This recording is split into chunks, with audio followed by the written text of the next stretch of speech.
name's Laura Lewis. I'm an associate director at FirstPoint USA. I'm in charge of the Olympic sports recruitment. We're here with Helen Knull tonight from Michigan State. Helen's had a really long, I believe, 16 years in coaching, as well as a Division I career as a hockey player herself. So she's here tonight. We're going to have a pretty informal conversation just around her background in the game, her own recruitment and development, and just some of what Michigan State offers and the greater landscape of collegiate field hockey in the States. This is being recorded tonight, so don't feel you need to take notes. We can share this with you afterwards. Welcome, Helen. Hi, thanks for having me. Thank you. No problem. My first question is just, can you tell us a little bit about your own background? Because I know you're originally from Scotland, and how did you come to be recruited for Division I hockey at Kent State yourself? Yep. So I grew up in Glasgow, went to Craigholme School, which is no longer there, unfortunately. But went to Craigholme. I played Scotland under 16, Scotland under 18. I'm a dual national. My mum's American. So my dad and I went to Atlanta in '96 for the Olympics. And on the way home, I kind of turned to him in the plane and said, I think I want to go to uni in the US. And he just looked at me and said, get a scholarship. So my journey was a little different. I had a cousin that's a teacher in Pennsylvania. And she sent me, at the time when email was just beginning, God, I sound old, a list of, colleges, divisions, and she explained the difference between Division 1, 2, and 3. I knew I wanted to be relatively close to family if possible. So I wrote to admissions. There was no FirstPoint. There was no other company. So I wrote to admissions, and luckily two admissions officers sent my letter and VHS tape to the coach.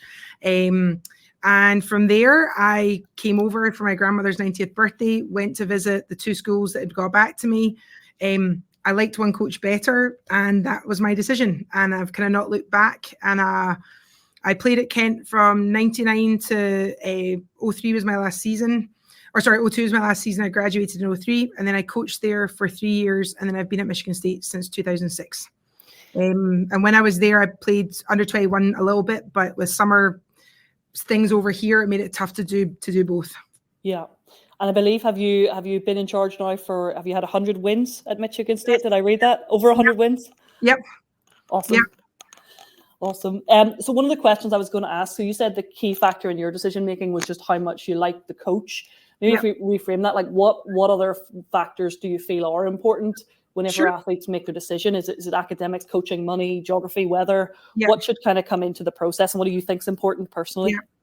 I think student athletes now are a little bit more well-rounded in their decision making. I think I was like hockey, and that's what drove me to Kent. But I tell athletes all the time, don't pick a school because of the coach. I mean, granted, you need to have that connection, and that needs to drive part of your decision. But you want to look at academic profile. Does it fit what you want? If you want to go into something really specific, especially as if you're an international and you're going to go home to your home country, how does that degree translate back over? Do you have to do any schooling when you do get home?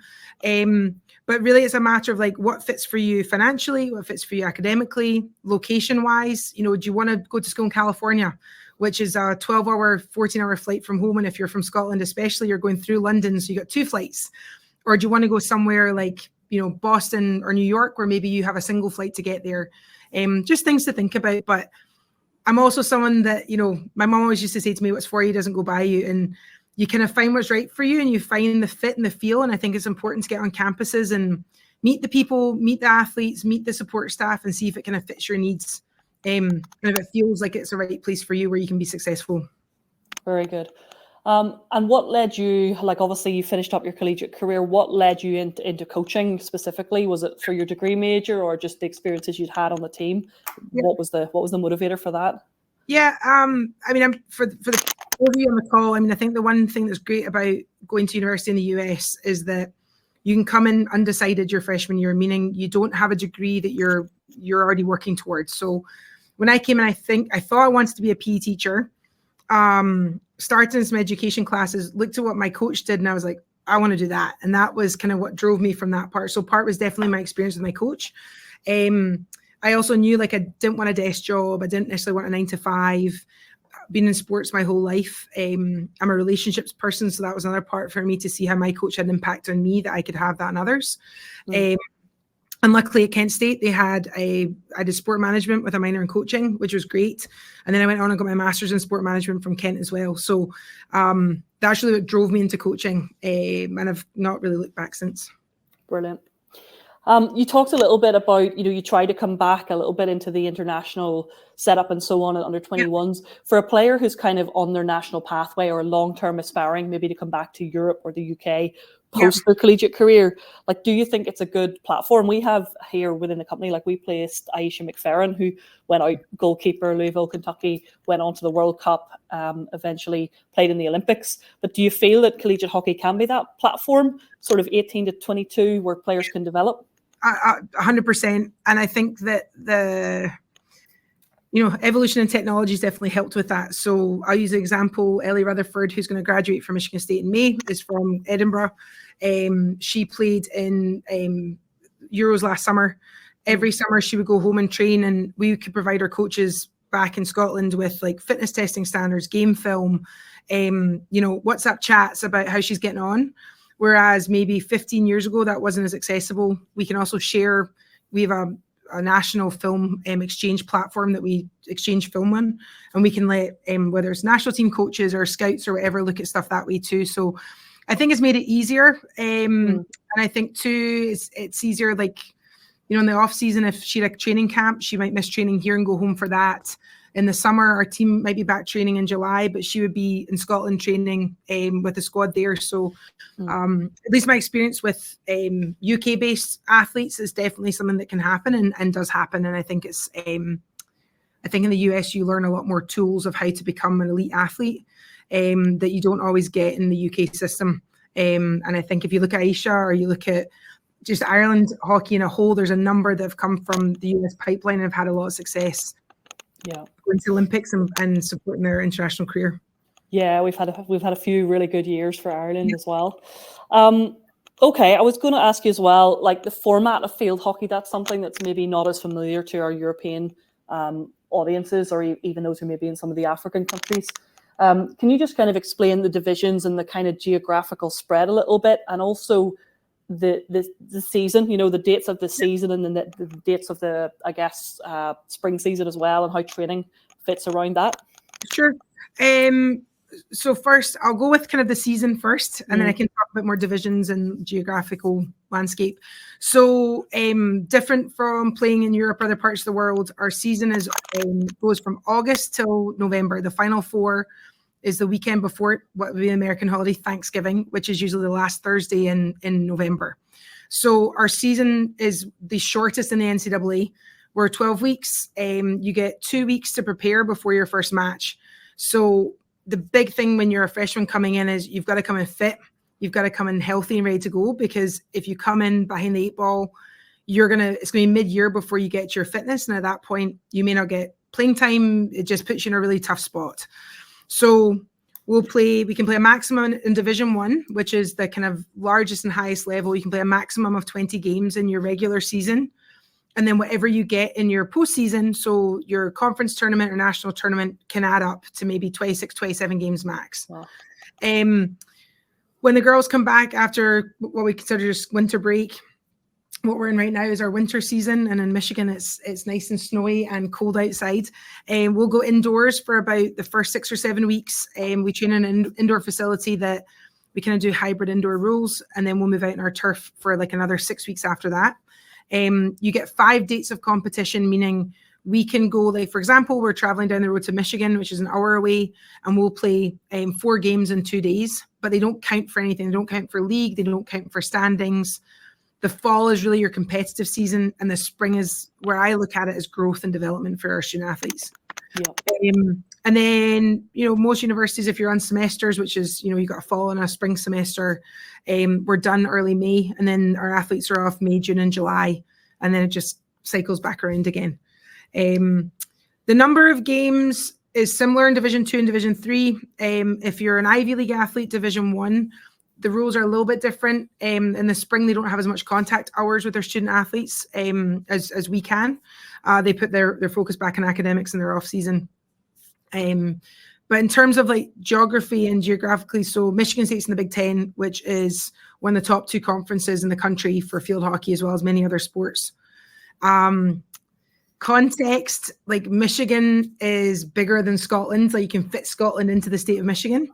Yep. So it's really normal to say, like, we're driving 7 hours for a game, and you don't bat an eyelash at it. Like, you get in the bus, there's Wi-Fi, there's a bathroom, we stop and play games. Like, you just kind of make the most of it. We'll fly, like last fall we flew to California. For context, again, it's a 6-hour flight to California from Michigan.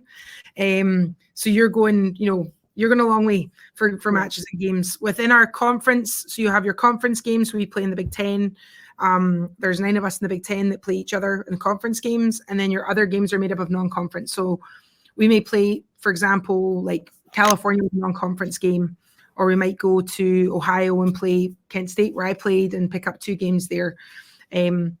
Every school is a little bit different. Every conference is a little bit different, but the kind of landscape of the map, I guess, of where you travel, usually you've got, each team has kind of 1 flight a year to somewhere different for non-conference, and then you get into your conference games. Very good. And across those kind of divisions, it's hard, I suppose, for a wider audience to understand. But there's it seems to be a lot of international standard players in Division 1, but also at the top end of Division 2 and Division 3. But how do you kind of see, how do they compare those 3 divisions? And maybe you have less experience of the Division 2 and 3. Yeah. No, so Division 1, there's 82 Division 1 schools for field hockey. This is where my numbers aren't totally accurate, but I know Division 2 is like around 30. So there's only 30 schools in Division 2. And then Division 3 is our largest constituent. I think there's close to 200 in Division 3. Yeah. So there's a lot more opportunity in Division 3.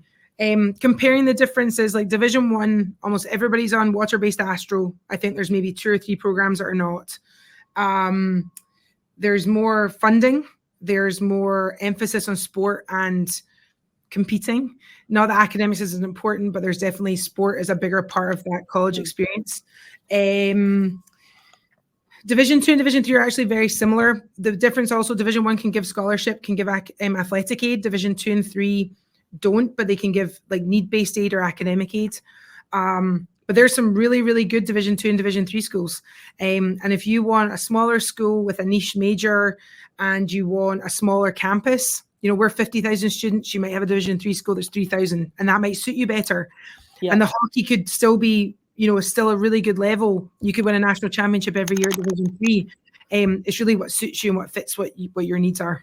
Yeah, very good. You've given us a bit of an insight as to what Michigan State has, like 50,000 students. You've mentioned indoor facilities as well. Yep. But what does, overall, what have you got kind of facility-wise? What have you got in terms of the other coaches on your staff? What do your players have access to if they come into your program? So there's myself and 3 other hockey coaches. So there's 4 of us on staff.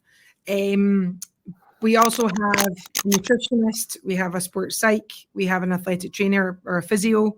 We have a team physician that is accessible to us. I tell athletes all the time, if you want to fail, you got to try really hard, because there are people here to help you every step of the way. We've got an academic coordinator that helps with scheduling. If you need tutors for classes, need help with your scheduling, get in touch with professors, that kind of stuff. And it's really, strength and conditioning coach, keep thinking of more and more people. We've got an equipment manager, someone that does your laundry from practice, all that stuff. So you're really, really taken care of, so you can focus on being the best athlete and the best student you can be. Some athletes really lean into their nutrition, their sleep, their recovery. Some don't as much. It just depends on kind of your journey, but you've got the staff and the people here to help you with it. Brilliant. Okay. And your own coaching philosophy, like every coach kind of has their own philosophy, way of doing things. What would you say is the Michigan State way? Yeah. No, I'd say this all the time. Like, I'm a relationships coach in the fact of, like, I get to know my players, and I truly believe that by building strong relationships with your players, you can be the best coach for them, and they can be the best player. Because I look at being a college coach here is you're providing this amazing opportunity to get a great degree and do it through sport. And I think that's really unique to the US. So that's, for me, foundationally, like, family is at the core of our program. And what does that look like? It looks like you're going to get, we care for each other, we look after each other on and off the field. we work on building trusting relationships so you can rely on one another. And that's kind of the foundation of our program. Brilliant. Okay. Great to hear that. In terms of recruiting more generally, and this is, not specific to Michigan State, but to any program, how kind of far in advance do coaches start to look at players for the future, and on what things are really important to coaches, in terms of, is it the interaction with the players, is it the grades, the SAT? What are all the factors involved in that recruitment? Yeah, I think this is changing a little bit. So it used to be kind of international recruiting was a bit later. So the NCAA, kind of our governing body, has rules that we have to follow, and we cannot contact any prospect until June 15th of what would be their sophomore to junior year. So that would be like 3rd to 4th year time, or 4th to 5th year, depending if you're in Scotland or wherever, if you're taking a 6th year last year. So that is their kind of start date. And it used to be international recruiting was really done kind of in what would be your last year, your senior year, but now you're seeing recruiting happening a little bit early internationally as well. I think every program's different. You don't always know how the current players you have are going to develop. So you don't know how many spots you have available, or what scholarship you have available, or if someone you think you're recruiting a mid and they end up being a back for you, or vice versa, kind of does that change what you're looking for? So the timeline, I mean, I think if they're in contact with you guys or anyone with interest, with 2nd year, 3rd year, whatever, you think this might be something for you, I think it's great to start exploring and seeing what might be a good fit for you or what you want or like. In terms of like contact, I think the biggest thing is I personally like getting full games. Like I don't like spliced video where all I'm getting is your highlights, because nobody's perfect, right? Like I'm going to turn the ball over, but how do I win it back? Whereas a keeper, kind of, are you someone that, you ground yourself a lot, you stay in your feet? Like I want to see kind of how you are, how do you manage your circle? As a striker, like, are you someone that takes loads of shots? Are you someone that plays in close? Do you shoot from top? Like I want to see that in full game mode. So I tell athletes a lot, like, it's okay just to send a whole game. You don't have to split stuff up. I think you do have to look at the academic profile. Some institutions have a really high academic standard. I do find that most people or students from the UK looking to come over, they have good grades, they do well, whether it's, A levels, GCSEs, whatever, they're in a good spot academically, but making sure if that aligns with what you're wanting. And then it comes down to fit. You meet usually over a video call like this or on a FaceTime, and then you talk to the parents, and then oftentimes then the recruits speaking to your athletes, and they get a feel for them. And it's also making sure that kind of what they want aligns with you and your program. So it's definitely a journey. And I tell people, like, there's no need to rush it. You got to figure out what's right for you. Sometimes you just know something's the right fit, the right thing. And you just kind of jump into 2 feet and go on with it. Yeah. And just for those that are listening kind of from across here, so that June 15th sophomore year. So if you're in Scotland, that would be the same summer, June 15th of the year, you take your Nat 5s. If you're in Northern Ireland, that would be your GCSE year, or in England, that would be your GCSE, the year that you take those as well. So that's, and the same, some of our African countries take their GCSEs at 16 as well. So that's loosely the kind of time frame. Okay, if a coach does want to recruit an athlete and effectively assist their admission to get in, how does that kind of work then in terms of, like, is that happening before the regular application process and all of that? Can you just explain the difference between being a regular applicant versus a recruited hockey player? Yeah, so every institution kind of has a scale for admissions. So usually someone is applying on their own, the standards might actually be a bit higher for them. But in the very start of the recruiting process, we start looking at grades early, because you'll know kind of how they align with your academic scale to get in.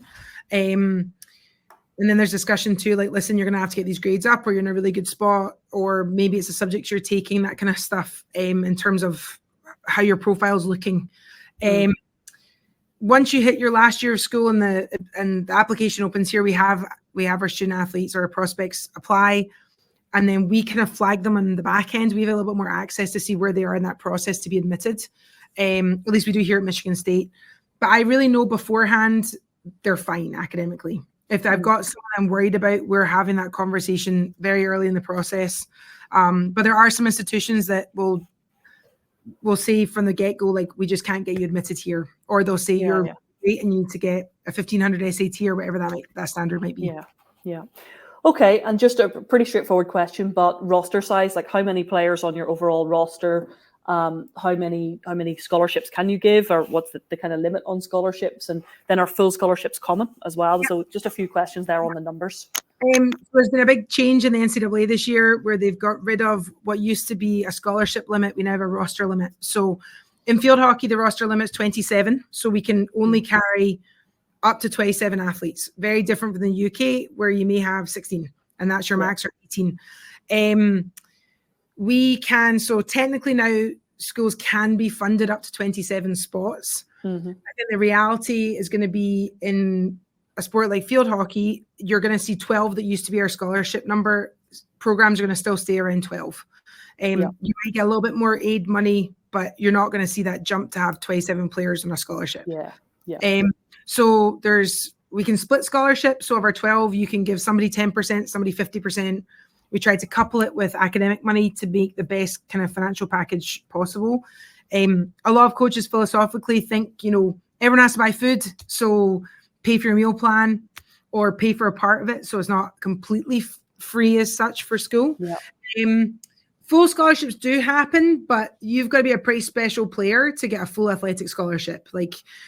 For me, it's someone that's coming in that's going to impact the game from the get-go. Like, they're going to play, they're going to be, they're really going to take charge of your team as a freshman. But I tell you, if you're in a position that you're paying, $8,000, $10,000 a year, for example, that's a pretty good situation considering out-of-state tuition at Michigan State is $58,000. So you're not paying much for the experience and what you're getting. Yeah, no, absolutely. I think if anyone can get to that kind of number, it's a huge opportunity compared to even the UK costs as well. Okay, just moving on, just a little bit. We've already talked about the competition kind of season and scheduling. Just a little bit more on the conditioning and how that's done, because you said you really only have a couple of weeks into that first conference game, and then you've got the spring season. But how does a kind of a weekly format look for your players in terms of the strength and conditioning, the running requirements, and so on, and pitch time? That's usually the biggest adjustment for international players. You go from playing, school hockey maybe twice a week and club hockey twice a week. And maybe you do stuff with a trainer at the gym, but that's usually the biggest hurdle for them to get over. So we wear catapults, which are GPS trackers that track for work rates, load, mileage, everything. And that really dictates our summer training packet. So when the girls leave in May, they'll get a packet that starts in June. So you're home training, prepping on your own for when we come in. And the numbers that we're asking them to hit and what the runs we're asking them to do very much align with what we were going to see and do during the season. So right now, our Mondays are always off. We'll train on a Tuesday and a Wednesday. Thursday tends to be a lighter day where we'll do kind of scout film, and maybe it's just corners or stuff to prep for the game on Friday. Then we play Friday and we play Sunday. Sometimes Saturday you're traveling, sometimes you're home. So you might have a light practice on Saturday or movement recovery regen Saturday, and then Mondays are off. And that's pretty much what we do for 12 weeks. They're in the weight room twice a week. In season and the off season, they're in the weight room 3 times a week. We're really looking to get them, fast, stronger so that they're faster, reduce any injury risk, and really make you the overall athlete. But it's a change, and I think the lifting part too. I know I had never really lifted any weights when I came over here, so that was an adjustment for me. But now more kids are getting in the gym and they are lifting, which is a good thing. But it's a huge part of every program in the US. I don't think there's anywhere you go to where you're not in the gym lifting and you're not doing a lot of cardio on the side. Yeah, no, it definitely sounds like an intense kind of program to get ready for as well. I noticed, and I hadn't planned to ask you about this, but I noticed your squad also went to South Africa last year. That was a pretty unique. Do you want to tell us just how that came about? All my pictures of my collage from the trip. Yeah, we we can, and then you can do a foreign tour once every 4 years, and we had planned to go on a tour in 2021, and then with COVID that got wiped out. So when things cleared up and we were able to go, we chose South Africa. So we went last May, and it was awesome. It was such a cool experience. So we played 3 matches. We did a huge component of community outreach. So we went into a village and helped with a kind of after school program for kids that are in need, don't have food, don't have shelter and housing. I had players in my team that never left the US. So that was kind of a cool experience for them. Yeah. I have a lot of international girls. So for them, it was a country that one person in my squad had been to. But it was one of those like a trip of a lifetime that I think we all will remember for the rest of our lives. It was amazing. Awesome. No, it sounds really good for the team culture as well. Excellent. Yeah. Coming kind of to the end of my questions at this point, I would say to any of our listeners, if they, have potential questions that they want to type in, I can look at those and perhaps ask some of them, especially from the parents. But I was just going to check then your team now, so they'll be preparing really for the next competitive season, which would be fall 25. So just like, what are your goals for the team? Kind of where did they finish up last year in conference, and what do you think they can do this year? Sure. We actually this morning we were in the classroom for an hour reviewing our goals from last year and kind of looking forward to growth opportunities this spring.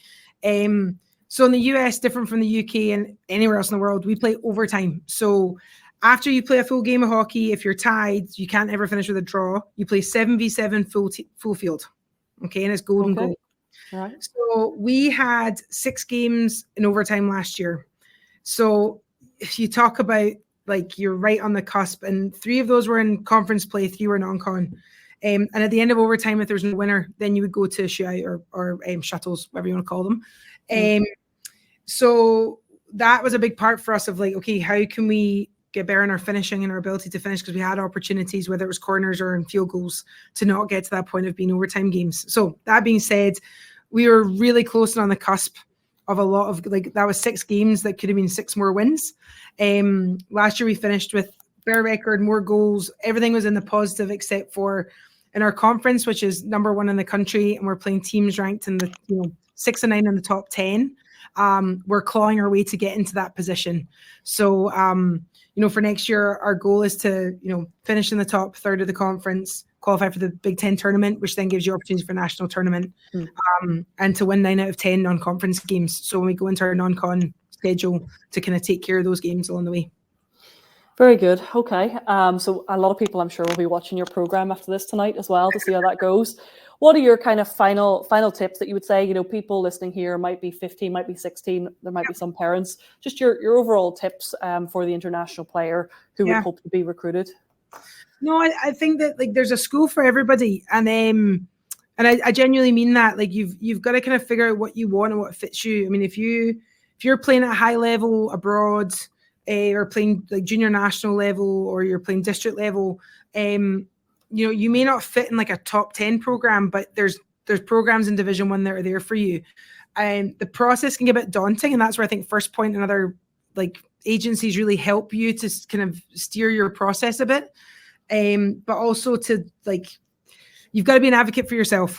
If you're not hearing back from coaches, that's a sign maybe that 1, they're not interested, or 2, you're not very fit, or maybe just, I mean, we had a recruiting tournament last weekend, and I had over 200 emails in my inbox from kids that want to come to play. And this is every program in the country gets this. So don't send 1 email or 1 message and think they don't want me or it's not the right fit. You have to be a self-advocate at the same time. But I think it's good to like take calls, get on social media, get on websites and kind of have a look at things. Yeah. I know it's so culturally different. It's trying to figure out what I want. And I think there's only positives to come to the US. It's a time in your life where you can travel, you can go abroad, you're going to get a good degree that will transfer when you go home. I mean, unless you're going into medicine or, something in that capacity, your degrees transfer. And I hear that a lot from internationals. Like, I don't know if my degree is going to transfer. It will. And you never know the people and the places you're going to go and meet along the way. That's going to kind of set you up for life. Very good. I definitely think, we're kind of dealing with our class of 26 now, and we'll have some 27s. But even for us, we've got to really be relentless and circling back with coaches, and maybe they see some highlights and circle back with the full game. And it can take months to get a response, but it is for us about being relentless. And obviously coaches are on the road a lot as well. So that's something we really try to be, and we tell players, stick with it, because we know that in the end coaches will get there as well. Yeah. So it's just giving coaches time. We've really appreciated your time tonight. It's been really thorough, and actually people had sent in questions in advance. Sure. So there's nothing really different or new. So at this point, I'm kind of going to let you go and get on with what I assume you probably have practiced this afternoon. We practice in the morning, so I'm done with practice, but I've got some stuff to get done, so no Very problem. good. Appreciate your time, and yeah, hopefully we can see some more players from the UK and wider heading across to Michigan State soon. Thank you very much. Thanks, Laura. Thank you. Bye. Bye.